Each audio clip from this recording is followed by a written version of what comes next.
역대하 26장은 우시야 왕에 대한 이야기입니다. 근데 이 우시야 왕은 사실 우리들에게 굉장히 이름이 많이 알려지고 친숙한 왕이죠. 왜냐하면 이사야 선지자가 선지자로 부름받았을 때 바로 이 우시야 왕이 죽던 해였기 때문입니다. 그래서 이 이사야와 사실은 이 우시야 왕 사이에는 굉장히 좀 중요한 관계가 있는 그런 왕입니다. 그래서 사실은 이 우시야 왕이 중요한 왕이기도 합니다. 실제로 이 우시야 왕은 이루어 놓았던 것들이 굉장히 많았습니다. 우선 우시야 왕은 아버지가 죽자마자 엘롯이라고 하는 성을 건축하게 되는데요. 이 엘롯이라고 하는 성을 건축했다라고 하는 말은 무슨 뜻이냐면 남유대를 다시 강하게 만들었다라는 뜻입니다. 왜냐하면 이 엘롯이 항구 도시였거든요. 이스라엘은 전통적으로 바다를 무서워했죠. 바다로 나가는 것을 좋아하지 않았습니다. 그리고 예전에 여호사밧 때 바다로 나가려고 하다가 배가 아주 크게 부서진 적도 있었죠. 그러다 보니 이스라엘이 어려울 때는 전혀 바다라고 하는 생각은 거의 생각하지 못하던 그런 시절이었습니다. 서쪽이 바다가였는데도 불구하고 감히 바다로 나갈 생각들을 못하던 그런 민족이었는데요. 그래서 당연히 항구 도시 같은 것은 건축할 생각도 하지 못했죠.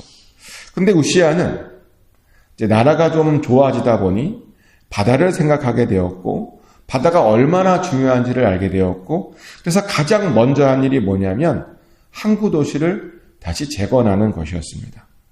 그러며 우시야는 남유대의 부흥을 다시 꿈꿨죠.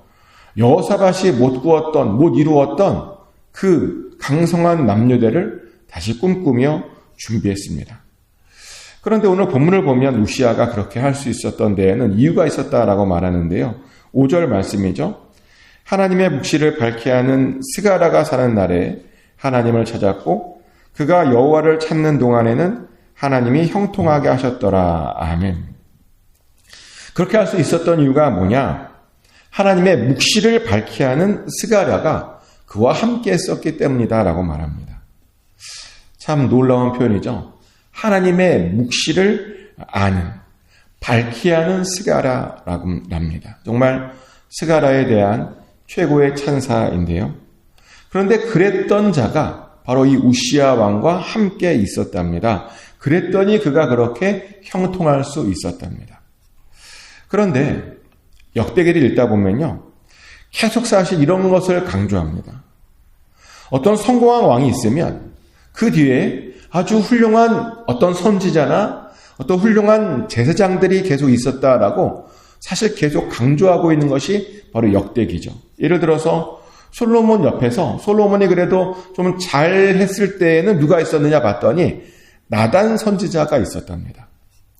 여호사밧 옆에는 그가 잘했을 때는 누가 있었느냐? 예후와 야하시엘이 있었답니다. 요아스 옆에는 누가 있었냐면요. 여호야다 대제사장이 있었고요. 그리고 오늘 본문에 우시야는 누가 있었냐면 그 옆에 스가랴라고 하는 그런 선지자가 있었답니다. 역대기는 이렇게 계속해서 반복적으로 성공한 왕 뒤에는 그가 혼자 성공했던 것이 아니라 반드시 그 옆에 제사장이 됐든 선지자가 됐든 하나님의 사람이 있었기 때문에 그가 그렇게 형통할 수 있었다라고 말합니다. 그리고 이것이 사실은 역대기의 아주 중요한 주제 중에 하나입니다. 그 옆에 누가 있었더라. 근데 우시야 왕도 그랬죠. 우시야 왕이 그렇게 초반부터 어린 나이였음에도 불구하고 초반부터 성공할 수 있었던 이유가 뭐냐? 스가랴의 조언은 잘 따랐기 때문이라는 겁니다. 그리고 그랬더니 그가요, 그 남유대의 부흥의 시작점이 되는 항구 도시를 잘 건축할 수 있었다는 거죠. 그런데 우시야의 왕의 업적은 거기서 끝나는 것이 아닙니다. 우시야 왕은요, 블레셋과의 전쟁에서도 이겼습니다. 그래서 가드 성벽과 야분의 성벽과 아스토 성벽을 헐고 그 땅에 성읍을 건축했다고 말합니다. 이게 무슨 말이냐면요, 그 땅에 예전부터 성벽이 있었는데 그 성벽이 너무 낡았어요. 많이 무너지고. 그래서 그 성벽을 다시 리모델링 했다는 겁니다. 그래서 그 성읍들을 다시 강하게 만들었다는 겁니다. 또 우시야 왕은 블레셋뿐만 아니라 하나님의 도움을 받아서 다른 여러 족속들도 쳤는데요. 그래서 다 이기고 조공을 바치게 했습니다. 그래서 그의 이름이 애굽의 변방까지 이르게 되었답니다. 또 우시야 왕은 예루살렘 성도 다시 보수했는데요. 보수를 하고 또 광야에다가 망대를 세우고 물 웅덩이도 봤답니다. 그리고 그곳에 가축도 많이 길렀답니다. 또 여러 산과 밭에는 농부와 포도원을 다스리는 자들을 보냈고요. 그리고 그곳에서 농사를 짓게 했답니다. 그런데 오늘 본문을 보면 아주 재미있는 표현이 하나 나와요. 어떤 표현이 나오냐면 그렇게 보내놓고 뭐라고 말하냐면 우시야가요. 농사를 좋아했대요. 농사를 좋아했던 왕. 이게 무슨 뜻이냐면요. 백성들을 사랑했다는 뜻입니다. 그래서 백성들의 먹거리에 굉장히 관심이 많았다는 뜻이죠. 사실 세종대왕도 그런 거 아닙니까? 세종대왕도요. 농사를 굉장히 좋아했던 왕이라고 기록되어 있어요. 세종대왕이 얼마나 농사를 좋아했고 농사에 진심이었냐면 경복궁 안에다가 직접 농사를 지었대요. 알고 계시나요? 아니 경복궁 안에 자기가 직접 농사를 지을 것을 만들어 놨대요. 경복궁 안에다가. 그리고 그렇게 농사를 제가 직접 지었을 뿐만 아니라 조선에 맞는 농사법도 만들어서요. 농사직설이라고 하는 책을 만들어서 백성들에게 나눠줬답니다. 근데 왜 그렇게 농사를 좋아하고 그 책을 만들어서 나눠줬는가? 백성들을 사랑했던 거기 때문이죠. 백성들을 사랑해서 그들의 먹거리에, 그들이 무엇을 먹고 사는지에 관심이 많았기 때문입니다. 그런데 우시야가 지금 그런 거예요. 왜 농사를 좋아했느냐? 백성들을 진심으로 사랑했고 그들이 먹는 것에 관심이 많았기 때문입니다. 우시야 왕이 이렇게 거의 세종대왕급이에요. 정말로 그래요. 또 우시야 왕은 군사도 많이 키웠대요. 전쟁을 잘하는 큰 용사, 족장들을요 2600명이나 키웠고 또 그 밑으로 30만 7500명의 군사가 있었다고 합니다. 그리고 군사를 키웠을 뿐만 아니라 그들에게요 방패와 창과 투구와 갑옷과 활과 물맷돌도 준비해 주었고요. 또 세종대왕도 그랬는데 재주 있는 사람들로 하여금 무기도 만들었대요. 무기도. 그래서 그 무기를 망대와 성곽위에 두어서 화살과 큰 돌을 쏘고 던지게 했답니다. 대단한 왕이죠. 성군입니다. 그랬더니 그의 이름이 널리 퍼지게 되었습니다. 선지자의 말을 잘 들었더니요. 군사 강국까지 된 겁니다. 근데 오늘 본문을 쭉 읽다 보면 그것에 대한 총평을 하는데 뭐라고 총평을 하냐면 그 모든 것이 기이한 도우심 때문이랍니다. 선지자의 말을 잘 들었더니 항상 기이한 도우심을 그가 받을 수 있었답니다. 순종했더니 하나님의 도움을 받았고 그래서 여러 부분에서 아주 정말 대단한 일들을 성군으로서 그렇게 해낼 수 있었다는 거죠. 근데 그래요. 순종하면 하나님의 도움을 받아서 정말 기이한 일들이 일어나는 사람들이요. 요즘에도 정말 많아요. 그 기이한 일을 통해서 인생이 정말 희한하게 잘 풀리는 사람들이 정말 가끔 보면 있습니다. 가끔 보면 있는데 저는 주변에 꽤 그런 사람들을 많이 알고 있습니다. 제가 아는 어떤 분은요. 대기업에 취업하려고 했어요. 뭔가를 준비했는데 준비하다 보니까 이게 늦어져 갖고 대기업에 취업을 못했어요. 그런데 한국 사회에서 대학 졸업하자 대기업에 취업 못하면 어떻게 되느냐면요. 더 이상 2년 정도 지나면 대기업에 취업할 수가 없어요. 아무리 내가 학벌이 좋고 아무리 대단한 일을 해도 졸업하고 2년 정도 어간에 취업을 못 하잖아요. 그러면 더 이상은 대기업에 취업할 수가 없습니다. 근데 그분도요, 뭘 준비하다가 어떤 대기업에 들어가려고 뭘 이렇게 스펙을 좀 쌓으려고 하다가 그 2년이 지나가 버린 거예요. 참 좋으신 분이신데. 그래서 결국 대기업에 취업하지 못하고 보험회사에 들어가게 됐어요. 마침 그 당시에 한국에 막 외국계 보험들이 막 들어올 때였는데 그 중에 어떤 보험회사에 들어가게 된 겁니다. 근데 정말 놀라운 것은요. 그 당시 외국계 보험회사들이 대박을 쳤어요. 그동안 한국 보험에만 익숙해져 있다가 이제 외국 보험 시스템을 딱 맛보았더니 사람들이 막 다 너도 나도 외국 보험에 들어버린 겁니다. 그러더니 정말 들어간 지 얼마 있다가요, 억대 연봉자가 됐어요. 억대 연봉자. 대기업에 취업해서 잘 안 되는 줄 취업을 못해서 잘 안 되는 줄 알았는데요. 근데 취업하자마자 정말 대기업의 부장급의 월급을 매달 받게 된 겁니다. 근데 그분이 그런 표현을 쓰시는 거예요. 정말 하나님께서 자기를 기이한 방법으로 도와주는 것을 자기가 정말 많이 경험했다. 자기가 어떻게 이렇게 일이 잘 풀리고 있는지 정말 이해할 수가 없다. 정말 기이한 일이다라고 그런 고백을 하는 거예요. 근데 제가 나중에 그 이유를 알게 되었는데요.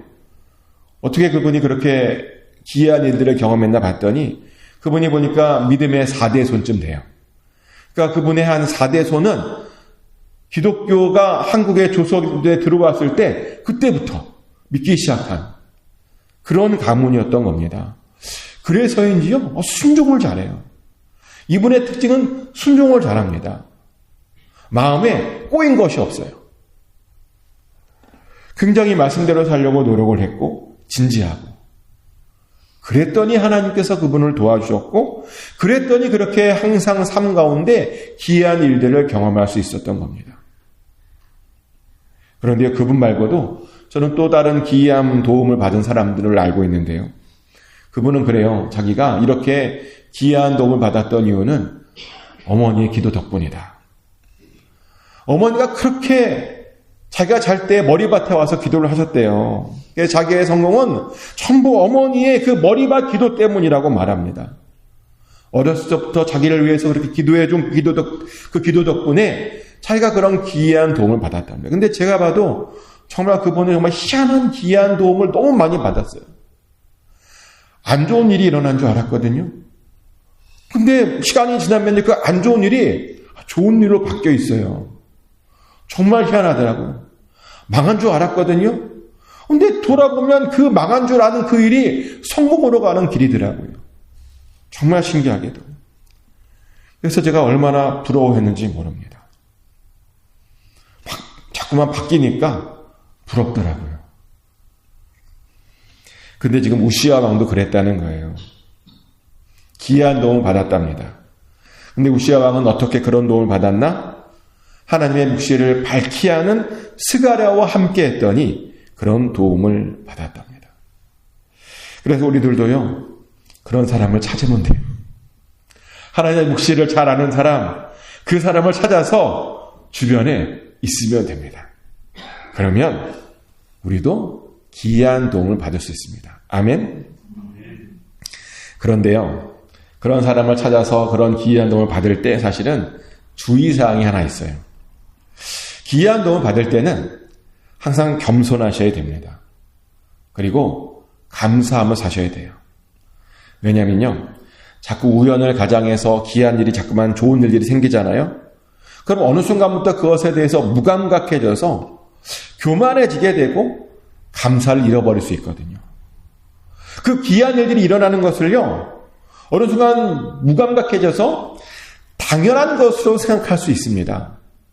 그래서 내가 대단해서, 내가 잘나서 그런 일들이 일어나는 거야 라고 우리가 흔히 흐르는 그런 잘못에, 그런 오류에 우리가 빠지게 될 수 있습니다. 우시야 왕도 그랬어요. 그가 기이한 도움을 받아서 강성해졌는데 그랬더니 교만해졌답니다. 그래서요, 자기가 자기 스스로 자기를 대단한 사람이라고 여겼답니다. 그러더니 왕이니까 자기가 제사장이 할 수 있는 일들도 할 수 있다라고 그렇게 생각하게 되었답니다. 실제로 오늘 본문을 보면 우시야가 여호와의 성전에 들어가서 향단을 분향하려고 해요. 그런데 원래 향단은 레위 지파의 제사장들만 분향할 수 있는 거거든요. 왕인 유다 지파 사람들은 절대로 분향하면 안 되는 겁니다. 근데 그가 기이한 일들을 통해서 교만해졌더니 그것을 잃어버렸죠. 자기도 향단 같은 것들은 분향할 수 있을 줄 알았습니다. 그래서 그것을 보고 제사장 아사랴가 나서요, 그러면서 그에게 경고합니다. 그것은 왕이 할 일이 아니라고. 그것은 아론의 제사장들 그런 계열만 하는 거라고, 빨리 성소에서 나가라고, 지금 하나님께서 영광 받지 못하고 있으니 빨리 성소에서 나가라고 그렇게 경고를 해 주게 됩니다. 그럼 그 경고를 들으면 어떻게 해야죠? 회개해야죠. 자기가 뭘 잘못하고 있나 돌아봐야 됩니다. 그런데 당황스럽게도 이게 욱시야 왕이 얼마나 교만했던지요, 그 이야기를 듣고 바로 화를 내요. 그리고 그 제사장의 경고를 무시하고 향로를 잡고 분향을 하려고 시도합니다. 그러자 놀라운 일이 벌어지죠. 갑자기 그 이마에 나병이 생기게 된 겁니다.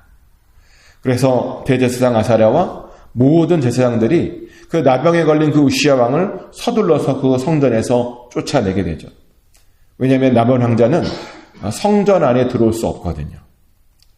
근데 여기에서 우리가 주목해야 될 것은 뭐냐면요, 그의 병이 하필 나병이었다는 사실입니다. 레위기에 보면 나병 환자는요, 진영 밖에서 살아야 돼요. 사람들과 만나면 안 됩니다. 사람들과 함께 있으면 안 되는 겁니다. 그리고 그렇게 밖에 나가 있다가 자신의 나병이 낫잖아요. 그러면 누구에게 그 나은 것을 확인받아야 되냐면 제사장에게 확인받아야 되는 겁니다. 그러니까 제사장이 확인해 줘야 다시 들어올 수 있는 거죠. 한마디로요, 제사장에게 밉보이면 아무리 나병이 나았더라도 공동체 안으로 들어올 수 없는 병이 바로 이 나병이었다는 겁니다. 그래서 이 나병에서 제일 중요한 사람이 누구냐면요, 바로 제사장이에요.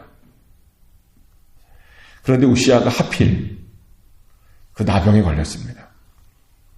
제사장 무시하고 자기 멋대로 하려다가 제사장이 인정해 주어야만 낫는 병인 그 나병에 걸린 겁니다. 하나님께서요, 참 심판을 재미있게 하셨어요. 참 상황이 얄궂은 상황이 된 거예요. 그래서 욱시야는 결국 죽을 때까지 제사장에게 인정받지 못해서요, 그 나병에서 회복받지 못했다라고 나옵니다. 죽을 때까지 격리를 당해서 별궁에 살아야 됐답니다. 2번 다시 성전에 들어가지도 못했답니다. 그래서 그의 아들 요담이 그 아버지 욱시야를 대신해서 나라를 다스려야 됐고요. 그리고 심지어 죽어서도 부정하다고 여겨져서 왕들의 묘실에도 들어가지 못했습니다. 그냥 묘실 옆에 있는 그 조상들의 묘 있잖아요. 일반 묘지. 그 일반 묘지에 장사되었다라고 나옵니다. 그런데 왜 그런 일이 일어났다고요? 기이한 일들이 자주 일어나다 보니 그가 교만해졌기 때문입니다. 그래서 자신을 대단하다고 여겼기 때문입니다. 그런데요, 우리들도 얼마든지 그럴 수 있습니다. 사실 우리들요, 기이한 일들이 일어나요. 우리도 얼마나 많은 은혜를 받으며 살아가고 있습니까? 매일매일이 은혜 아닙니까? 매일매일이 하나님의 사랑과 하나님의 도움이 있는 그런 날입니다. 그래서 사실 우리도 날마다 은혜 아래 살아가고 있습니다. 그런데요, 그렇게 은혜를 받으며 살아갈 때, 그렇게 귀한 일들을 받으며 살아갈 때 우리가 반드시 기억해야 될 것은 내가 잘나서, 내가 잘해서, 내가 대단해서 그런 일들이 일어나고 있다라고 하는 생각을 우리가 절대로 하지 말아야 됩니다. 우리는 끝까지 겸손하게 모든 것들은 주님의 은혜입니다 라는 고백을 하며 살아야 됩니다. 그리고 정말 겸손하셔야 돼요. 정말 겸손하셔야 됩니다. 그래야 오랫동안 이 귀한 일들을 우리가 계속 경험할 수 있는 겁니다. 축복하는 것은 끝까지 겸손하시길 축복합니다. 그래서 죽는 순간까지 그 기이한 일들을 경험하시길 축복합니다. 그래서 끝까지 좋은 일들만 여러분 인생 가운데 가득하시기를 예수 그리스도 이름으로 축복합니다. 기도합니다. 하나님 아버지, 오늘 욱시야 왕에 대해서 같이 말씀을 나눴습니다. 욱시야 왕이 묵시를 밝히 하는 스가랴와 함께 있었더니 정말 하나님께서 그와 동행해 주셨고 그의 삶 가운데 기이한 도우심으로 허락해 주셨다라고 하는 것을 보았습니다. 그러나 하나님 그런 상황 가운데 그가 교만해져서 그 귀한 일들을 자기가 잘나서 받은 줄 알다가 또 심판받은 것도 우리가 보았습니다. 아버지, 우리의 삶에도 하나님의 선지자들을 허락하여 주셔서 항상 귀한 일들을 경험하게 하여 주시고, 또한 우리는 절대로 교만하지 않도록 허락하여 주시고, 항상 겸손하여서 정말 죽는 그 순간까지 그 귀한 일들을 항상 경험하는 우리 모두가 되게 하여 주시옵소서. 우리의 삶 가운데는 주님의 도우심이 필요합니다. 주님의 정말 귀한 도우심이 필요합니다. 귀한 이적과 표적과 은혜가 필요합니다. 아버지, 우리의 손을 붙들어 주셔서 그 기적 가운데 우리의 삶이 거하게 하여 주시옵소서. 우리의 삶을 다시 한번 맡겨드려오니 아버지, 표적이 일어나게 하여 주시고 기적이 날마다 일어나게 하여 주시옵소서. 동서남북으로부터 승리의 소식들이 들려지게 하여 주시고 복된 소식들이 들려지게 하여 주시옵소서. 오늘도 우리의 삶 가운데 그렇게 역사하여 주실 줄 믿습니다. 감사드리며 살아계신 예수 그리스도의 이름으로 간절히 기도드렸습니다. 아멘. 주기도문으로 하나님께 올려드립니다. 하늘에 계신 우리 아버지의 이름을 거룩하게 하시며 아버지의 나라가 오게 하시며 아버지의 뜻이 하늘에서와 같이 땅에서도 이루어지게 하소서. 오늘 우리에게 일용할 양식을 주시고 우리가 우리에게 잘못한 사람을 용서해 준 것 같이 우리 죄를 용서하여 주시고 우리를 시험에 빠지지 않게 하시고 악에서 구하소서. 나라와 권능과 영광이 영원히 아버지의 것입니다. 아멘.